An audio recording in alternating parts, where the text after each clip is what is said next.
Hello everyone and welcome all of you. In a last video, we had already explained electron orbits and Bohr's postulate. According to Bohr's theory, he says that electron revolve around the circular orbit under the action of an Coulomb's force. Now, in this video, let us take up another interesting model which are proposed by Sommerfeld, which is an extension of an Bohr's theory. Now, the Bohr's theory of an hydrogen spectrum gives the satisfactory explanation for the existence of different spectral lines. Sommerfeld considers the motion of an electron and the nucleus such that both move around their common center of mass. Okay. Now,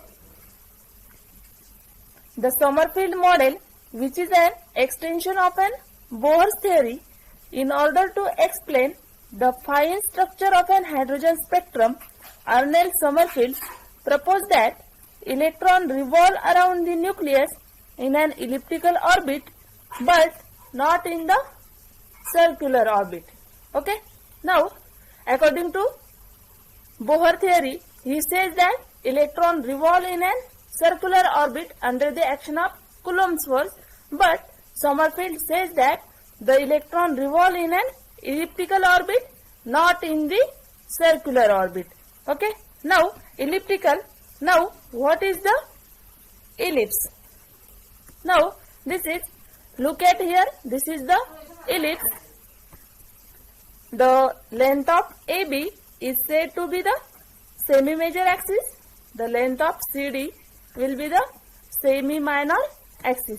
Here, from this figure, we have to see that the length of AB should be greater than length of CD. This will be all about the ellipse. Now, the Sommerfeld introduced three quantum numbers. First one is the N, principal quantum number. Second is the K, azimuthal quantum number. And third is the radial quantum number. Now,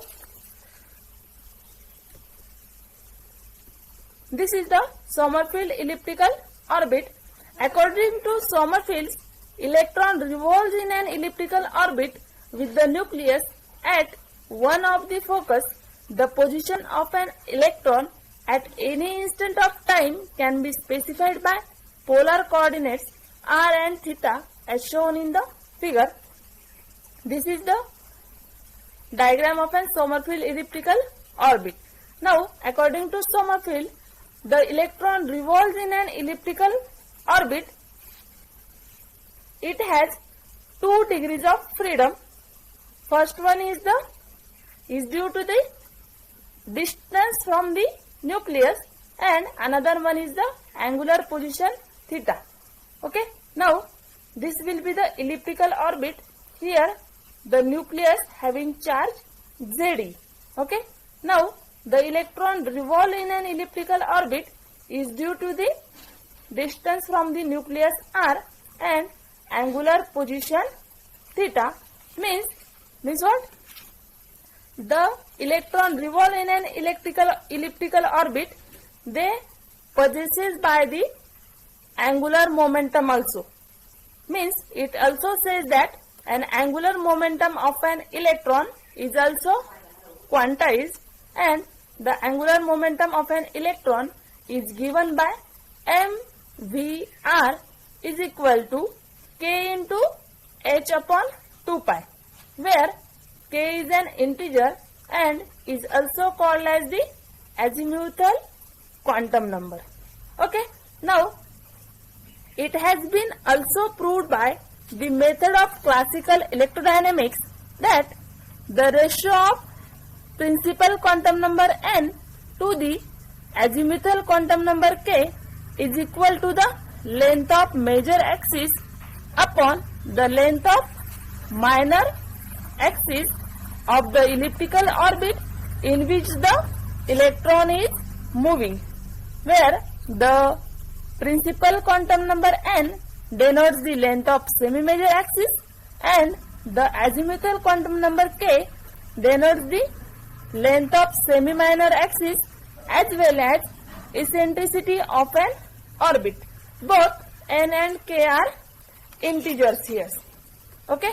Now, thus in the case of an elliptical orbit, both the coordinates r and theta change with time, so we have to quantize the momenta associated with both coordinates r and theta in accordance with the Bohr's quantum condition.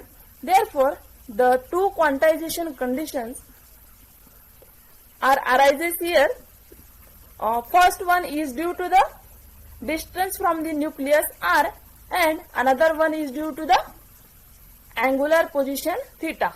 Okay, means out of three quantum numbers, the two quantum numbers will be remains changed and one quantum number is fixed.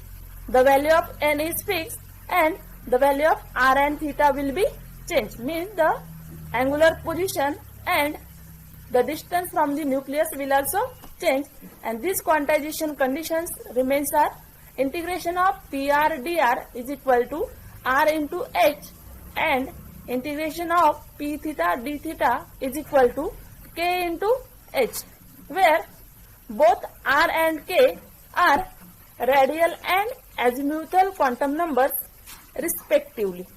Okay, both r and k have taken the integer values. Now, the detailed analysis of Sommerfield's theory gives the principal quantum number n as n is equal to r plus k, where r is equal to 0, 1, 2, 3 and so on. The value of k will be 1, 2, 3, 4 and so on. Then the value of principal quantum number n is equal to 1, 2, 3 up to infinity. Okay, the principal quantum number n takes the integral values. Now, the values of k for a given value of n may have total n values like n, n minus 1, n minus 2 and so on up to 1.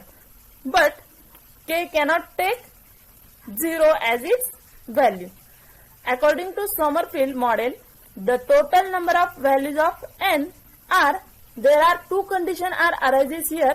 The value of k is equal to n, but and the second condition is that k is not equal to 0. Okay, k cannot take 0. What will be happen that when the k is equal to n or k is not equal to 0 here? First, we will see that what about the k is equal to n. When k is equal to n, the orbit becomes circular, but others value of k, orbits are elliptical. The smaller the value of k, for any n, greater is the eccentricity of an elliptical orbit, and thus it penetrates more the plane into the core of the atom. Okay, but when k is not equal to 0, or we have to take an x, k is equal to 0, then length of minor axis would be 0. The elliptical orbit would be reduced to a straight line passing through the nucleus of an atom. If electron is a particle moving in a definite path, then this linear motion is not possible. Therefore, we have not taken the value of k is equal to 0. Okay. Now, here we have to see that some examples of an. The first example, for n is equal to 1, the k is equal to 1, the orbit is what? The orbit will become circular here. When n is equal to 1, k is equal to 1. The value of n or k will be same, the orbit becomes circular. Now, in a second example, we have to change the value of n or k is different, then look at here, n is equal to 2, k is equal to 2 and r is equal to 0 or 1. Okay. Now look at here, the value of n or k will be same, the orbit becomes circular. Okay, n is equal to 2, k is equal to 2, orbit is circular, and n is same, n is equal to 2, k is equal to 1. The value of k is changed here from 2 to 1. Here from this n is equal to 2, k is equal to 2, the orbit becomes circular and k is changed, k is reduced, therefore the orbit becomes elliptical. Okay, now look at here, the third example, n is equal to 3, k is equal to 1, 2, 3 and r is equal to 0, 1 or 2. Thus, there are three possible orbits here. First one is the when n is equal to 3, r is equal to 3, the orbits becomes circular. When n is equal to 3, r is equal to 2, orbits becomes elliptical. Means when n is equal to 3, r is equal to 1, then orbits becomes elliptical. Okay. Now from all about this animation, we have to see that in general there are n number of orbits. Then what will be happen there? When only one orbit is circular and remaining n minus 1 orbits is elliptical orbits as shown in figure. Okay. Now each orbit is determined by 2 out of 3 quantum numbers n, k and r is given by this equation. Means the value of n will be same, then the orbit becomes circular, but k will be changed, then the orbit is elliptical. Okay. Now the values of an azimuthal quantum number k is equal to 0, 1, 2 up to n minus 1, and it is the azimuthal quantum number, it is denoted by small letter l and having values is 0, 1, 2, 3 up to n minus 1. Okay. Now the Sommerfeld explained that the fine spectra of an hydrogen atom, the Sommerfeld concluded that the energy of an electron depend not only the principal quantum number n, but it also depends upon the azimuthal quantum number l as well. Okay. Now hence the electron transition from one energy level to another energy level can be slightly different depending on the value of n. Okay. This result is closely spaced by the line in the spectrum is called as the fine spectra. Okay. Now in our next video we will explain these 3 quantum numbers are replaced by a new quantum numbers, and the new model was invented called as vector atom model. Okay. Thank you.